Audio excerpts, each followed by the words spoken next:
Pemirsa, akademisi pariwisata Putu Anom mengatakan jika dilihat dari sudut ekonomi, pariwisata Bali terlalu rapuh karena hanya mengandalkan daerah tujuan wisata atau DTW yang itu-itu saja.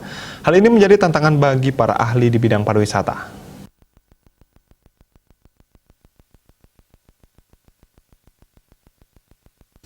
Ia menilai dengan peletakan batu pertama pembangunan Bali Hospital Internasional oleh Presiden Joko Widodo di akhir 2021, ada destinasi baru untuk kesehatan, baik domestik maupun wisman. Sebab rata-rata 2 juta warga Indonesia berobat ke luar negeri, terutama ke Singapura.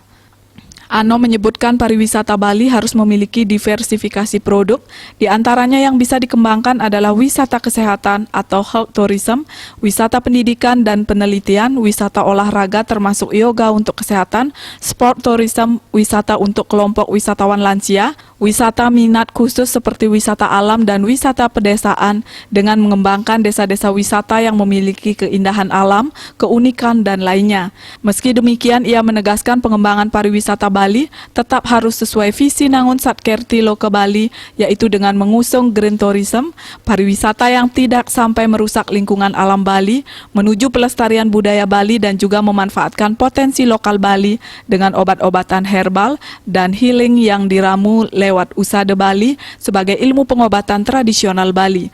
Ia pun mengatakan kedepannya perekonomian Bali tidak hanya bertumpu pada sektor pariwisata yang sangat rentan dipengaruhi oleh kondisi bencana alam, kesehatan, politik, keamanan, dan kenyamanan.